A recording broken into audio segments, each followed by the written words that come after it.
Beyond, and hello everyone. My name is Jonathan Dornbush, and this is Podcast Beyond, episode 615, a very special Death Stranding impressions episode. Death Stranding! That's how the game Were we all supposed to do that? Don't worry, you missed the memo. My name is Jonathan Dornbush. I am your host for this week, as I have been for a couple weeks now. And we are here to tell you our spoiler-free impressions of Death Stranding through Chapter 3. We are not going to spoil anything major story-wise for you. We're not going to talk about anything in the game beyond that point. Of course, Death Stranding doesn't come out for the PS4 until November 8th, so we don't want to ruin that experience for those looking forward to playing it. But I am joined this week by Brian Altana. Hello. Max Scoville. Death Stranding. And Mark Medina. Seth Stranding. What? He's stranded in Maine. The star of the game. You spoiled his name. Sorry, guys. That's in Chapter 12. No, I did want to say before we begin, of course, none of us at this table reviewed this game. Tristan Ogilvie, I believe, from our Australian team, reviewed this game. He gave it a 6.8, which is okay. 0.8. It's a very okay game. Okay, 0.8 on the IGN scale. I would absolutely recommend you go check out his review. The video review is roughly about 10 minutes long, but it is one of the most entertaining, well-produced reviews we've ever done. The video review is incredibly good. Oh, now you've gone and upset the baby. I know. It's my favorite part. It's a fantastic review. Whether or not we all agree or disagree with the points that Tristan made, we'll get into some of that. It is well worth reading and watching that review. He makes his points very well. He argues his case about how he felt about this game very well. A little hack for people who are Yes. watching at home? Yeah. If the 6.8 review score upsets you, a cool trick is to just pretend that's not there and then read the review and make up your own score based on those words. Perfect. Just don't scroll down to the score number, and then you Yeah. can do that. So I did want to start off the fact that, Tristan scored this at 6.8. I wanted to talk about the general tenor, and not necessarily speak for all of our coworkers, but just about the general discussion we've been having as people have been playing this game in the office. It's been, to me, one of the most fascinating game review periods to watch happen at IGN since I've been here, because there are, I feel like, so many different perspectives across the board. There are people, and we'll get into this, some people really found the first few hours to be a slog. Some people enjoyed the first few hours. Some people thought it got better. Some people didn't. There's so much to the way that people feel about this game. I haven't seen this before. How do you guys feel about this? If there were two of me, we would be arguing. Yeah. Yeah. I'll start by saying that I think it is monumental that a company like Sony was able to allocate a significant number of resources towards something this sort of weird and disparate and broken into so many different fan bases before the game is even out there. I value that. I love that. I wish there was more experimentation and art house nonsensory in the AAA space. I'm so glad that's here. I think it's a huge, I would say, sigh of relief that this is actually out now, or like there or close in the wild, and something that we've been tracking for 3 years is now something we can almost openly talk about. Yeah, I went on the website earlier and I was like, Death Stranding review, and I was like, oh yeah, It feels surreal. That's right? weird. Having done this job as long as we all have, like, to be able to sit there and go, oh yeah, like it's almost here, like it's real, like you can go buy it very soon. Reviews are out. People have finished it. It is a shipped, completed, finished product. It is in the wheelhouse of incredible, sort of weird, bizarre, cinematic, monumental things that Sony have shipped this generation.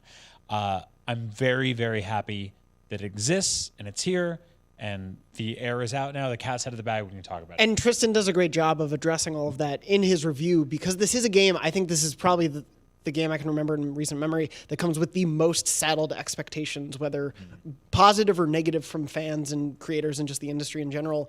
People just have wanted to know for years, what is Death Stranding? And as Tristan says in his review, and I totally agree with him on this, it's complicated. There's no easy answer to what Death Stranding is from minute 1 to minute 100. Which makes it really hard when people say, hey, am I going to like this game? You're like, well, what do you tell like? me tell me about yourself. Yeah. I think, like, as taken as the hobby that one of your friends took on after a very violently public breakup, this is a fascinating piece of art. As taken as a video game that we file next to all the other video games on the shelf, which is how shelves work, This is a much more complicated piece of art. So yeah. Yeah, sure. it's hard to get into, obviously, without spoiling too much. We will stay away from major story spoilers, but we will talk a little bit about what those opening chapters do involve gameplay-wise and story-wise to a certain extent, because both aspects really matter to this game. Yeah. But I think, as Tristan does in his review, one of the things to address is, what is Death Stranding? And now we have a sense of that. And so in those opening hours, you are playing as Norman Reedus's Sam Porter Bridges. You are sent out on your quest to reconnect America. By going to many various different points along the map, reconnecting different people who have different viewpoints about whether or not they want to be connected. And you do that by walking. You walk there. And you're carrying packages. You're a mailman. You are. It is a postman. It is the Kevin Costner movie, The Postman. Yeah. Or a guy who is reconnecting a shattered country by delivering mail. Yeah. Yeah, I would say that walking simulator is we've said this for a long time, a very reductive way to look at this game. Hiking is more... Hiking simulator. The thing is, I think a lot more where we should be going with this. walking simulator is such a weird term to apply to this game, because when you think walking simulator, you think like What Remains of Edith Finch or Gone Home or stuff like that. And you never fall going up the steps in Gone Home. Right. And it's like Gone those Home games doesn't are... push back. Those games are like you're walking through a story. That's not what Death Stranding is. There is gameplay in the moment-to-moment of walking from one thing to another. It's not literally just walking. Yeah, It's a makes, hiking simulator. Well, it makes that walking and that hiking intentionally laborious. Yeah. Sometimes ghosts show up. Also, sometimes ghosts show up. Yeah. Well, so I do want to talk about, there's a lot to parse in this, even in those first few hours. So let's talk about first the actual act of getting Sam Porter Bridges from one place to the next. Sure. In the beginning of that game, that is largely done on foot. Obviously, we've seen vehicles introduced in trailers and everything. That's They largely tease done you on with a foot. vehicle right at the start. They're like, Yes. hey, here's a motorcycle. But you can't ride it. Cannot ride it. So walking, and I think this is a bit of a make or break moment for a lot of people with this game in those beginning sections, because most of your missions are, hey, carry some of this material or this equipment or this whatever to this other point, and then you plot your point, and then you go. Yeah. How did you all feel about those first few missions where you are trying to figure out, one, how to make sure Sam doesn't fall over and your pack doesn't fall? But what did you all make of those like first few introductory missions? So like they're very early, pretty much the first thing you do is you're carrying something that's too heavy for you. Yeah. And so it's a big long trek of him constantly kind of, but I feel like that's kind of put there to make the rest of it seem not so bad, because once you're done with that, then it's like here's a couple boxes and you're like, "Oh, okay. This isn't too bad." I really liked the opening, and I was like, I don't mind this whole like walking thing we're doing. And then it was one of those things where it was like, okay, now I'm sick of this walking thing. And then they were like, here's an upgrade to make it a little bit better. And that's kind of what the first, like, I don't know, I'd say 5 hours are, is like, I'm sick of how this is. And they're like, okay, here's a way to make it not so bad. I would say the pacing is like people, have and will complain about the pacing the same way that they complain about it in the Phantom Pain.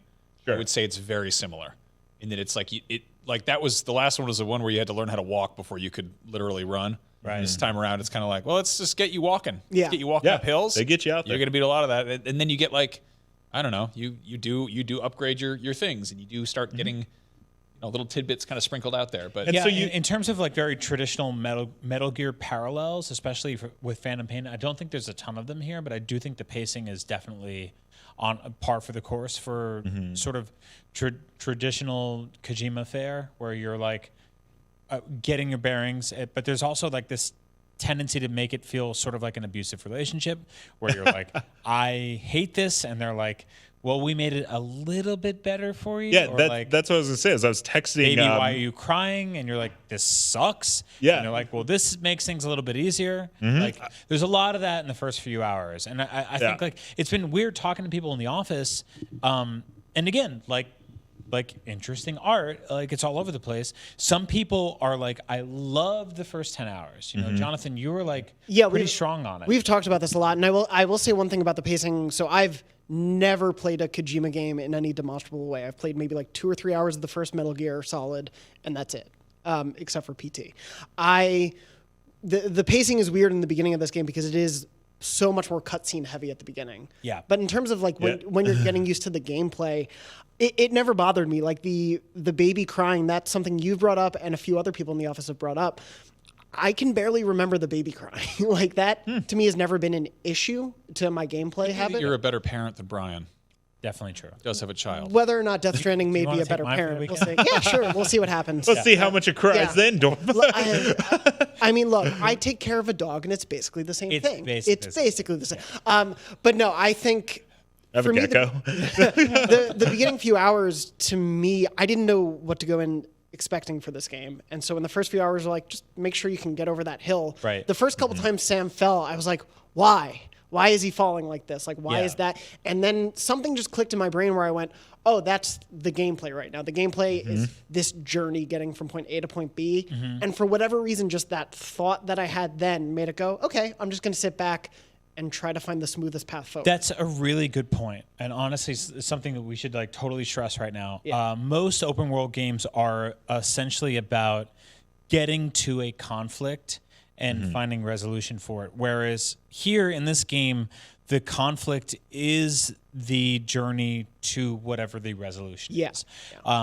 You're almost constantly in the first 10 hours babysitting the trigger buttons Yep. and your own body weight. And I've seen some people respond to our footage in our video review of like, oh, just wear less boxes, like just carry less stuff. Like it's so easy. Yeah, but yeah, exactly. And the thing is, like, the game actually mandates through its mission structure many, many times throughout its entire duration to carry as much as possible, right? And Yeah, someone just asked me, can you make 2 trips? And I'm like, well, I wouldn't want to do that because a trip can take like 20 minutes sometimes. Yeah. But then I was like, no, because if they require their whole delivery, they're not going to be on the network. Will they have a locker there? You can do partial deliveries. Oh, You can, yes. Some missions have yeah, partial. But that's you the thing can is we're so ingrained to take, like, I've said this a few times, but it's like when you're unloading groceries from the car. Yeah, I don't want to make 2 trips. Yeah. I've been I wanna training for this game my whole life. Yeah, you Death Stranding all of the milk and eggs up the stairs and get in the house, and then you dump them all on the kitchen counter, and it's a big whole theatrical thing. And you could have made 2 trips, Yeah. but Well, you don't do that. I mean, that's the interesting thing to me about this game is I think it very intentionally is pushing back against what we're used to doing in a game. Right. And whether or not you find that fun, I think is the like breaking point a lot of us have and how we're feeling differently about it. yeah, no, But it's very intentional. I moved with the newborn to separate apartments in January, and like I was not expecting to revisit. Have to do that in a game. Like a lot of like the positives and negatives of that experience in the video game. But then again, here we are. But I really do want to stress that like that is actually a lot of the bulk of this game. Yeah. And I don't think that that's inherently a terrible, tragic thing. Like I do think there is some sort of like cathartic, rewarding feeling that comes with getting that done. Like delivering something and having somebody on the receiving end of that delivery be happy and also completely disillusioned to the entire process and hell that you went through to get there is sort of like interestingly, wonderfully cathartic. I found that kind of like You stole exactly what I was going to say. Like what's worked for me in this game and why I keep coming back every day to keep playing for hours every night is that loop in a cathartic way. Like it is this, it's a calm meditative game, which I don't know if a lot of us were expecting that. No, it is Zen and the art of motorcycle maintenance. Yes, yeah. Literally. And it is both of those things. Yes, no, absolutely. And it is this wonderful process for me where every night I go and I'm like, okay, I'm going to try to get from here to there, but I'll stop at all these places along the way and bring them what I can and find the best route available to make multiple deliveries. Yeah, because you find like cargo kind of just like thrown you about. find And you're things like, scattered. hey, I'm headed that way.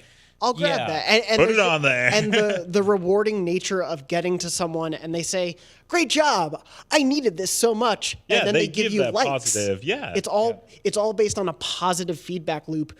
It works in my brain really well. Yeah, and There are no downvotes in this universe. yes, it's dystopian Animal Crossing. But I think the thing is that like I was going to say open world Tetris. But that too. But I do think that like calling it simply this sort of like sublime catharsis is sort of undermining the frustrating parts a lot. Sure. Because I do think it pushes back a lot more than the average like sort of meandering therapeutic incense candle wood. For sure. Like the idea of something that's just sort of there to exist, to be like, relax and just bring people things and make the world a better place. That's not entirely the case here. There's a lot of falling, a lot of screaming. Babies crying is antithetical to, I think, sleep, like literally by design. Like there's a lot here that makes you go, oh shit. Like this. I think for me, the difference there though is that I find those moments fun. Like there is an enjoyment that I derive from getting to a point on a cliff or a turn on a hill and being like, oh no, how do I figure this out? Like there's something that there, even if Sam stumbles, getting back up and being like, oh, I could have gone that way. I'll go back that time. Yeah, that's what works for me. It gamifies your own stubbornness. Yeah. Like one of the biggest hurdles in this game is how you approach it. And I think that I was surprised at how easy it was for the most part. Like there's a lot of things I was expecting, I don't know, combat, and I was expecting it like to kill me more, I guess, because it's got death in the title. But that wasn't so much the issue. It was more like, how are you going to walk up this hill? And I'd be like, I would catch myself being like, I'm going to go up this hill. Yeah, and falling down repeatedly and being like, okay, this hill is not working. And I guess I'm taking the scenic route. I mean, if you look at something like Red Dead, which killed you every time you like went diagonal from like the main path in a story, this is very different than that. Like this is not a game that murders you constantly and punishes you. This is a game that tells you like it almost like evokes and pushes towards toxic masculinity, and then tells you that you're an idiot for succumbing to that. Like it's a lot of like big brash sports dads being Hell like, no, I'm not stopping and asking for directions. I'll do it myself. I'm not going around this mountain. I'm going over it. Yeah, it's like how many boxes can you lift up the stairs while being a big dumb man and then dropping 3 or 4 of them, breaking a bunch of plates. I was gonna say like one of the biggest differences is in like Red Dead, you say, okay, I'm here and I want to go here. You put your marker there, and then the game literally says, cool, take these roads. Follow this path. Yeah. This is the safest way to get there. Where Death Stranding doesn't do anything like that. You make a marker, and it's up to you to tilt the map and stuff like that and kind of see, okay, I'm going to go here. And then you make another marker, and you're like, I'm going to go around this, and I'm going to go. You plot paths. Sometimes that's not always the best, and you want to follow that line that you've made for yourself. Yeah. And you're like, okay, the map was wrong. There's a cliff there. I love how like the fastest point between 2 points is a straight line in theory, but when it's terrain, not so much. And like we're so used to games either making it so you just draw a straight line and you walk towards that thing and you Skyrim your dumb horse up the side of a hill. Yeah. Or it's Red Dead and it's like, here's the map quest route, Exactly. Turn left in 500. Take a look. And Breath of the Wild did that really well too, right? Yeah. Where you would draw a straight line, you'd get there and you'd be like, oh crap. Yeah. I'm too tired to climb this mountain. Yeah. Have you tried having stew though? Because that'll really perk you up. But no, like in this case, What about it's, Monster Energy? Yeah, Monster Energy, again, weird addition, but okay. One of the few things to survive the Death Stranding. It sure did. But like the thing the game doesn't tell you is like, oh yeah, topography is a major part of this, and you also have to learn the terrain, and like you have to. There is a way to tilt the controller to see the map sideways, and you'll be like, this looks like an easy enough route. You're like, I'm just gonna go like this, and then you tilt it, and you're like, oh, that's a wall. I'm gonna have to go much more around the way here, Yeah, never in a game have I been more terrified. Like at the beginning, like coming up over a hill and seeing like a somewhat steep, kind of rocky, and I'm like, oh boy, here we go. How's he gonna walk down that? Grab the triggers, and you're like, taking it easy. See, I actually, and this is weird because this game is rooted in the Decima engine, which is the darling of Horizon Zero Dawn, which is a masterfully built, gorgeous, diverse open world game where climbing up mountains sucks. Like climbing is bad in that game. Climbing is bad in that game. And it was funny because we all played that game within a 2-week window of something like Breath of the Wild, where climbing was, paramount to conquering the universe there. But Death Stranding grabs a lot of the weirdest and worst and most broken elements, I would say, of something like Horizon, where you're just sort of like shimmying up a mountain face or falling down a rock wall. It's called Skyrimming. Okay? Yeah, Skyrim is a good way of putting it. And a lot of that is sort of weaponized in this game to be part of the parkour. And I kind of hate that and appreciate that. This is a incredibly polished game that also feels ridiculously broken and janky at times as you're sort of shimmying down a mountain or falling or like holding both triggers at the same time, the full-on speed run. And sometimes, just like real life, running down a mountain will make you look like an amazing man. And other times you'll fall flat in your face. You'll also like trip over like very rudimentary sort of architecture in the ground, like a rock. Yeah, it'll come out of nowhere. You're just like, dude, and he's like, oh, Yeah. and you're like, no, what are you doing? You're like, what did you do? And then within that comes the sort of realization that, like, if you land on your chest, your baby starts screaming, gets full of black ink or whatever all that's called, and then it turns into this whole big thing, and then you're now like cleaning up the parts of a failed or almost failed mission delivery. Like, this is my fault. Yeah, and Yeah, so this game sucks to rush. yeah, Yeah. Like I rushed this game, and I think I had a worse experience because of it. Yeah, we've talked about that a yeah. bit. I've been taking it a little slow after I realized I was so far behind everyone who was finishing it. I was like, okay, I'm just going to completely not care about the pace I'm going and just do what Take most time to actions bring do. ladders, climb anchors, build bridges, pave roads, and whether you'll this- have a better time. Whether it ends up being a game for you or not, I do think taking the slow time with it. Yeah. And I do want to clarify that is not a thing that Tristan did not rush through this game. No, He played no, it no. extensively. He took his time. He really went through this, and his review, I think, shows what that time he put into it, like what it meant for him. No, we were like genuinely given ample time to Absolutely, yeah. really experience this game. And I appreciate it for that because I got to put like 25, 30 hours in before I was like, okay, I'm not necessarily sure if I want to keep going. Yeah.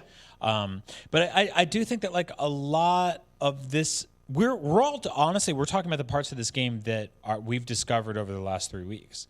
Like the parts of this game that have been quantifiably known over the last 3 years have been a lot more story-based and narrative and cinematic-driven. And that stuff is all there. And I feel like that stuff is like kind of not really as big as we thought it would be. I mean, I've fool me once, shame on you. Fool me twice, shame on me. Whatever. Kojima. He does his usual thing where I feel like there's a lot of stuff he's shown since day one where you're like, Yeah. I wish I'd watched less trailers, Sure. Yeah. I feel like I saw a glimpse of I'd seen a good deal of this game by the time the final trailer came out, and I was like, well, I'm really glad I'd seen a good deal of this game because that also showed a good deal of the game.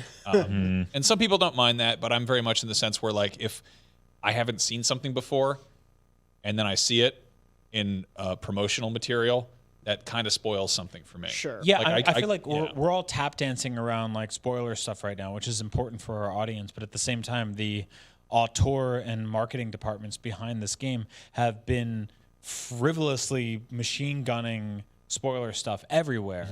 And it's been very difficult to sort of parse what we can talk about, what they've shown already. I mean, they've straight up shown very late gamey stuff.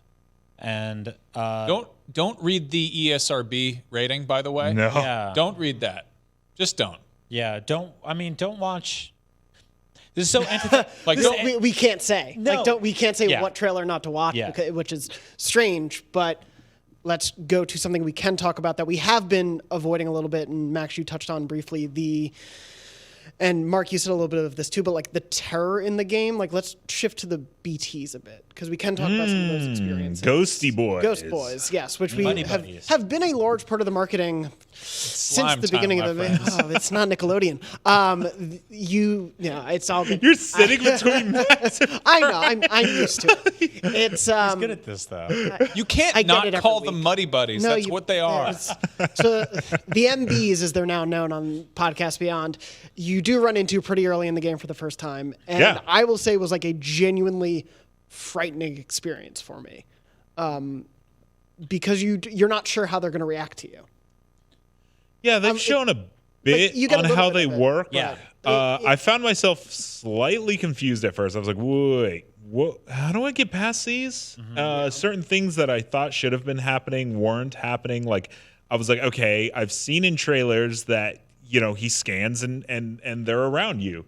Why isn't that working for me? And it kind of, once I learned it though, then I was like, okay, this is fine. for the most part, I actually kind of found it like, I was like, you guys are in my way, unless it was a mission that specifically had you, like, you'll get a mission where it's like, hey, here's this like mall or whatever, and there's some BTs there, and I need you to collect my scattered cargo. So then the point at that point is to go there. What? I just like, I love like the logic of this. It's like, hey, I lost something, but it's in a haunted house. Can you go get it for me, Mr. Mailman? Mr. Sensing Beats. And so it's like that's when it's like a video game, right? That's when it's like, okay, the point of this is to sneak around this like, kind of ruins and avoid these ghosty boys. MPs. All that. Yeah, exactly. Brandon Terrells. And but when I was like, okay, I want to just do this quick side delivery, and I'm like, I'm going, and then it's like the game does this thing where it's like, even if you're on a motorcycle, it's like you're like, meh, and then it's like, pew, and it's like, zoop, your hood goes on, and I'm like, and then every time, then it's like zooms in on your scanner, and it comes up, and it's like, wah, and you're just like, oh. I will say that the repetitiveness of Get that out of here. combination has driven me nuts. Like, there are a lot of things I really, really love about this game. The fact that has to happen the first time and then the 50th time, and that they keep like. Yeah. There's got to be an easier way to get you in. After the first 100th time, tedium is a running theme in this game. Yeah. To the point where it's like when you're covered in mud and dirt and blood and all this other gunk, you go take a shower and there's 4 cutscenes you have to skip. Like, there's a lot of that, like, very sort of like.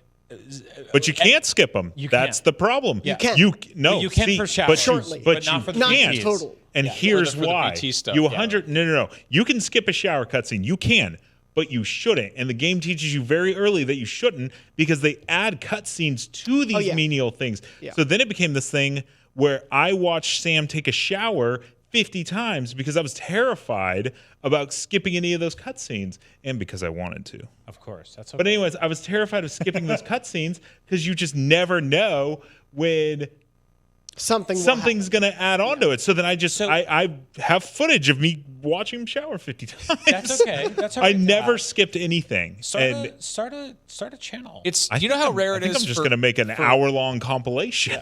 That's actually not a bad idea. Yeah. Put that up. Do it.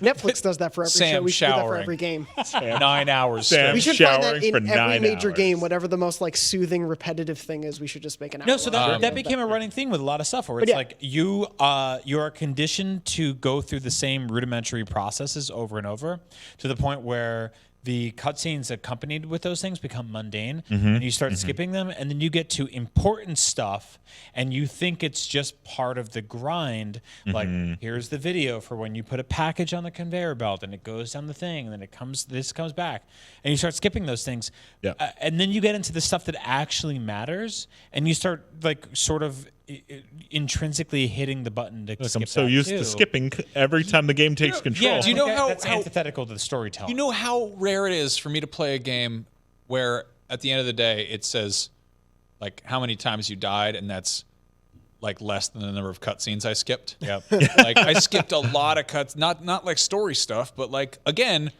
delivering packages, getting in and out of the car, like taking a shower, going pee. Like, there's all these things that I'm like, yes, that's a thing. You go pee or poop or shower. Yeah. There's a lot of bodily function in this, and it's very well, like, it's incredibly well realized. They mocapped Norman Reedus pretending to drop a deuce, and Yeah, they did. I don't need to see that every time. Yeah. Like, I don't, There's a weird disconnect for me where like the tedium or the repetitiveness, I will say, because tedium implies bad. The repetitiveness of the like gameplay loop I enjoy, like that is a repetitiveness that works for me. But yeah, there are odd accents to that, and the repetitiveness of the way this game accentuates its gameplay bothers me. When it comes to the cutscene repetitiveness, some of the back and forth with characters, like it bums me out that when you deliver packages, there's maybe 2 variations of what those characters say, because I could return packages to a character 50 times. Yeah, this reeks And they of, will say 2 this reeks of a product that needed like somebody to really come in and be like, okay, so much of this works and so much of this doesn't. Let's like sort of jam together the good stuff and the bad stuff here and make something interesting. I mean, and also cut the fat. it's got, like, I hate to say this, it's got a lot of baggage. Yeah. Like, literally, but also it's got the trappings of almost PT and the leftover bits from Metal Gear Solid. Yep. But it's not those games. Yep. Like this is if you took out the dramatic sort of BT entrance cutscenes and just made them like a sort of passive thing that you had to deal with, that would be a better game. Like the fact that every time you come near Ghost, it goes, and then you're like, oh, I guess it's Ghost avoiding time, or I just gun it and go past it. Which is what I ended up doing. Yeah. Sometimes in that moment, you can spend less time getting through a BT section than you can waiting to get into the BT section. Yeah, it's very weird. The thing of having such a minimalist and sparse game in terms of conflict, in terms of action, is fine. But to take those things and throw so much like sort of weight and gravity onto them that they are supposed to feel significant and important, but they don't, is not. And so I got to a point where like BTs would show up and I'd be like, it was mostly just like an annoyance, it's like not even like a flat tire when you're driving. It's just kind of just like this thing where you're like, it was like getting a text from somebody like when you're in a good mood. Well, and then what I kept doing is if I was annoyed by him, I would just kind of try to rush through it. Me too. I'm like, let's just get through this. Yeah. Then you get caught. Yeah. Then you get pulled under. Yeah. And then you got to fight the catcher. Yeah. And like those are the times where like my wife would be like, and I'd just be like, are you kidding me? And it's like, it reminds me of like Red Dead when it's like I'm trying to get something done and I kind of stumble off a cliff and my horse breaks his leg. And I'm like, dude. And it's just pushing back. Yeah. And it's not fun. And I'm just like, I'm trying to get through this. So instead of fighting him, I'm just like trying to get to the edge to get him to go away. And I'm just like, this is the first time in this whole show I brought up the word fun, right? Because I don't think it's like something that really works. Can art be fun? Yeah, right. Should it? Like I don't want to like chastise something for not being fun, but I do think that there is the opposite of that. Like I don't think all art needs to be fun. I don't think all video games need to be fun. I think they can be interesting and live off of that and thrive. But I do think that like pushing back so hard is antithetical to the entire ideology of Kojima as a sort of cinematic auteur. Like movies exist and they happen, and video games kick your ass and push you away.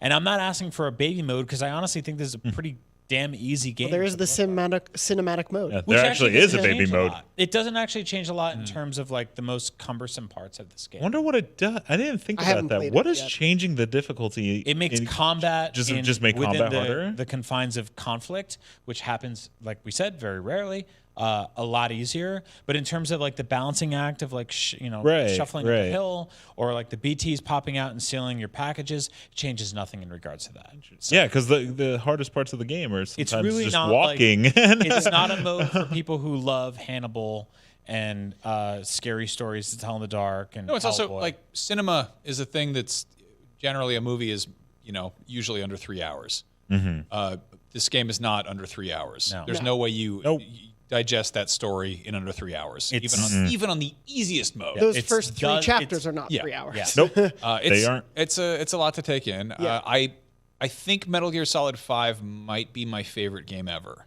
I've gone back and forth about that a whole lot. I recognize all of the things people don't like about it. I maintain that it is an unfinished masterpiece. When people say, I never finished that, I said, that's okay. Neither did Kojima. There's a lot of things wrong with that game that I'm like, man, it would have been cool if he'd gotten, carte blanche to do what he wanted. This kind of feels like he was rebuilding that from the ground up, but that game has a lot more stuff in it. Like there's a lot more things in there, and it was also refining a formula that he invented like 32 years prior. This is a definitely much more sparse experience in Yeah. a lot of ways, and I do want to talk about something that we haven't touched on yet that can add to it in a very different way, and it's something that I don't know if we can talk about fully until this game is out for a few months, and that's the social aspect of it. Yeah. Right. So the whole game, in world and then with the multiplayer online aspect, has a like currency. One of the things that survived the Death Stranding is the fact that you can give people a thumbs up and they have likes that they can spend. You as Sam can spend those likes on other people's structures, which sometimes are made by characters in the game and sometimes are made by random players online, or you can use those you accrue those likes to get certain star ratings and whatnot. It's like facilities. it's the stuff you see in the Souls games, except instead of it being like, the bloodborne fetus is coming out of the ground to tell you the important message of somersaults up ahead, or bird bad or whatever. It's actually a thing you can use. Yeah. And you have the ability with resources that you collect in the game to build some of these structures, and new structures get introduced as the game goes on. Some of the earliest ones are post boxes, which you can put into the world that let you or other players store their contents in there, both in your own locker and a shared locker with other players. Generators to help power your battery. But then even Which stuff for like me was like where the game started to click was like I'm driving around in a truck or a motorcycle where the batteries would constantly die, because there is that survival element to this game, which is like pretty malnourished if you actually think of the grand scheme of things. Like it's not really about like this character has to do this or he'll die, or your character doesn't really die from like not having enough nutrients or this and that, right? Yeah. Doesn't happen a lot. That said, your vehicles will, and vehicles are a great way to get around in the world, especially when you're like your shoes will break. your shoes will get very tired and sad or whatever it is, wet. But like inching along and building generators and finding them in the wild and getting into a body of water and like clenching your fists and getting across it, only to find that like right down the stream is like a bridge, and crossing that a player left there. That's when things really start to get like pretty interesting. And that's a tough balance, because I could see that either getting in a way where you're like, that saved me, or that sort of relieving all of the, I would say, sort of Metroid-y isolation that the game sort of thrives on. No, it's like Journey. Yeah. Like it's that feeling of like, oh, strangers are helping me. Right. Yeah, I kind of felt like that too. I was like, oh, I need to get over this like thing, and somebody had already built a bridge there. I don't know who the God Lore is, right? But man, you probably took that guy's great. I want to 10, 15 hours off this game for me. Also, a shout out to was it Yong Ye? YouTuber? Yeah. Who's a hardcore Metal Gear YouTuber. Met this dude at a Metal Gear Survive. Sorry, I don't mean to bring that up, but nice dude, and it was really funny to be like, oh. Yeah, they helped out so much. There were definitely people I saw along the entire journey, and so then it became this thing where at first I was like, well, I would have liked to build that bridge. Like, what am I losing from that? And then I was like, should I just play this offline? Like, so that way I'm not being interrupted. And then you find out like that stuff is there to just kind of help the mundaneness of, because if you didn't use it, then this game would be much longer. But then it became, this thing that's like, oh, we're all in this together. And like you'd see people like the God Lord. I'm like, I feel like he was there every step of the way that I was, because I felt like he was like right in front of me the whole time. And it'd be like, all right, drop off this cargo. And then it's like you walk outside and there's a motorcycle there from the God Lord. And you're like, right. Thanks, and man. I'm torn on That's that. awesome. I think it's a great system. I also don't think it's a new genre. That's Animal Crossing. Exactly. But I also think that first Strand game. that also kind of removes some of the sort of like fear and accomplishment that comes with traversal and hiking and exploration. It's a tough balance for sure.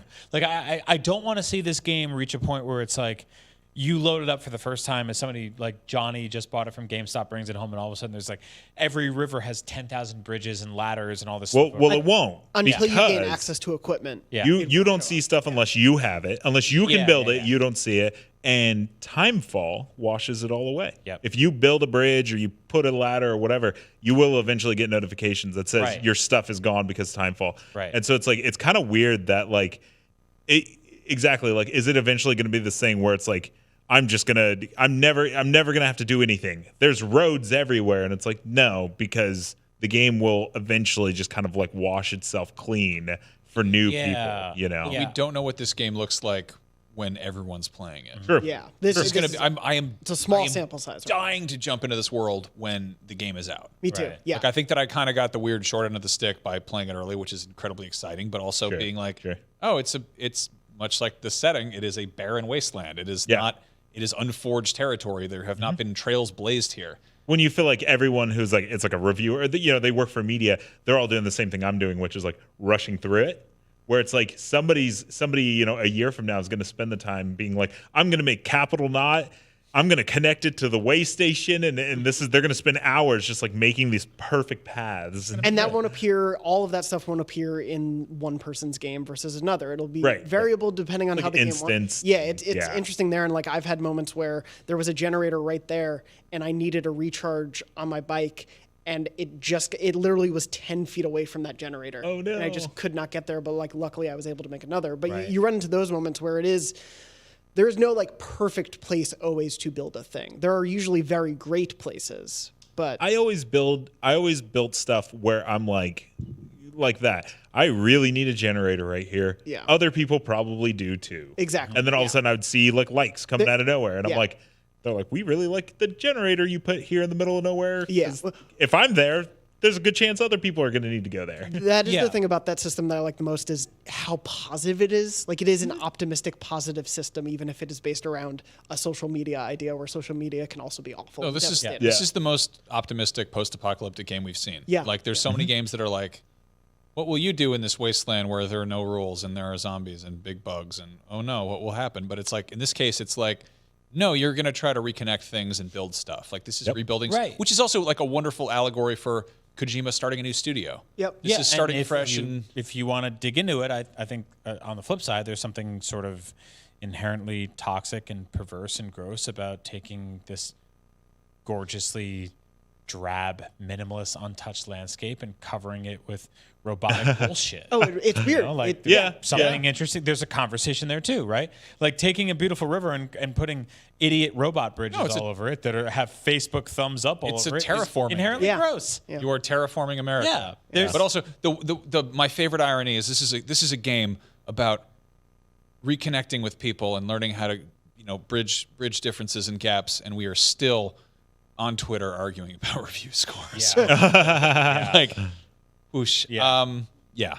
Big whoosh. No, I really do like this game. I'm torn about it. I think it really feels like the most like just manically ambitious thing I've seen in a long time. Yeah. It is probably the most surreal AAA game since the last Mario game.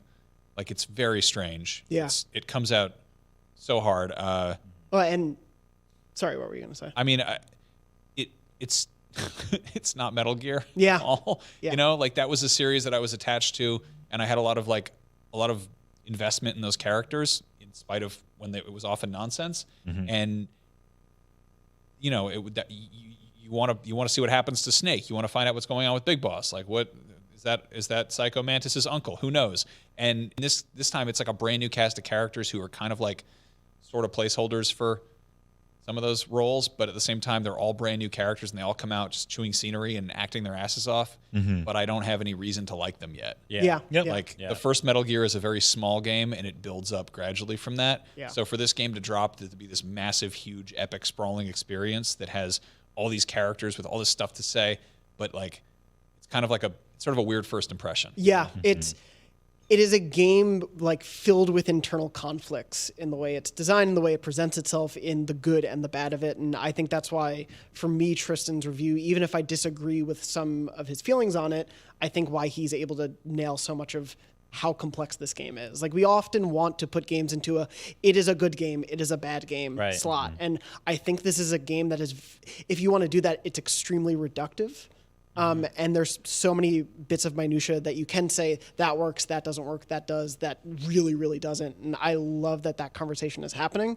And Yeah. like Max, you said, I can't wait for more people to actually play this because it will affect how the game is. It will affect how we might be able to experience this game. And I'm fascinated to see that. It's Yeah, like this. Oh, sorry. No, ahead. go for it. I was just gonna say, like, to go off that is like, this is definitely one of those games where it's just like people here have asked me. This game's just a little bit of backstory for when we first got the game. I was on a work trip, and my plan was to come home and then work from home the rest of the week, just playing the game.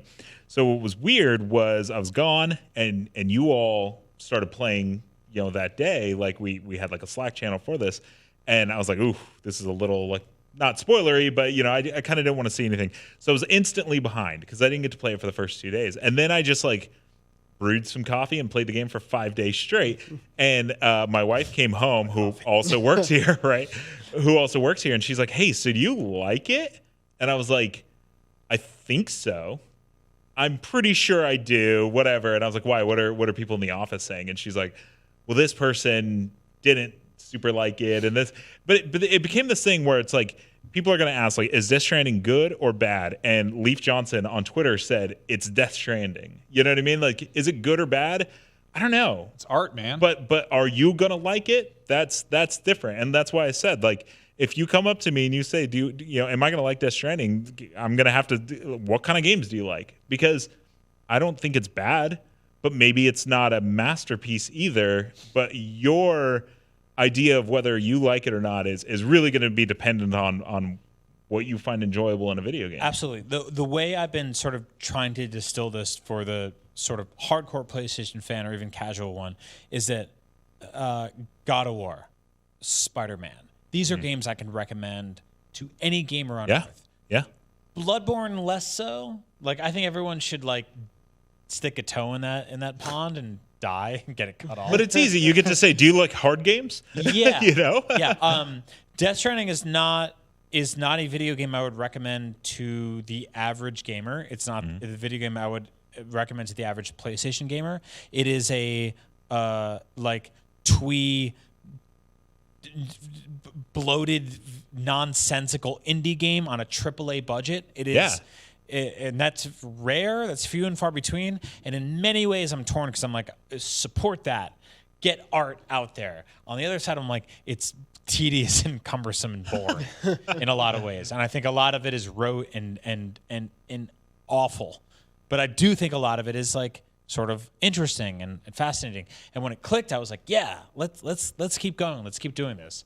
And then something made me go, just leave it where it is. I put like 30 hours in and I walked away. But I'm glad it exists, but I would not recommend it to most people. I spend a lot of time thinking about what artists do after they did the thing that made everyone give a shit.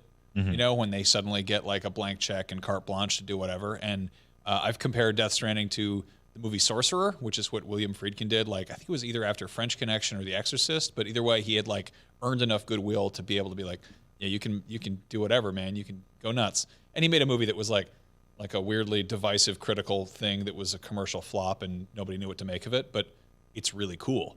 Right. And there's plenty of things out there like that. The guy who directed It Follows made Under the Silver Lake, which is an incredibly strange, weird, meandering, probably overly long, kind of up its own ass movie, but it's interesting. And I love that. I love seeing what artists do when they kind of come out swinging and they're just like, I don't know, where do I start? What do I do next? Yep. Like the blank canvas is a terrifying thing. Jackie Brown as well, right? You look Yeah, at exactly. something where it's like they told Tarantino sort of like, be a director. Like, focus less on the script and more on characterization. And get people in there. It's like, I'll take this Elmore Leonard book that nobody but me has read. Some people thrive under the pressure of like a massive studio. You know, the dirt becomes diamonds and whatnot. Other people flail. And it remains to be seen where Kojima will land in the spectrum of all of this. But I do think it is really cool to see someone go, this is what I want to make. And either a bunch of people being like, we're yes men and cheering him on, or other people being like, sure, like, I think that'll do okay. I'm glad that exists. I do think that's going to be a rarity in this medium for a very long time. Indie games, like aforementioned, have been doing it for decades now. So stick with those if you want weird stories. This has some indie game DNA in it. Yeah. This is either like the hardest version of Proteus or the easiest version of Quap. Yeah. Yeah, it is. And especially I think those first few hours, as we were kind of saying, will be a good benchmark indicator of whether or not you're going to want to continue with this. Like, I would recommend if you pick it up and get through, an hour, that's probably mostly cutscene, get to the first little drip of a new thing and see where that takes you. But obviously, if you want a lot more on this game, we're going to be talking about it, I think, a lot, especially as more people play it here, more people out there start playing it when it comes out on November 8th. But in the meantime, definitely please check out Tristan's full review. It's on IGN.com. It's on YouTube.com/IGN.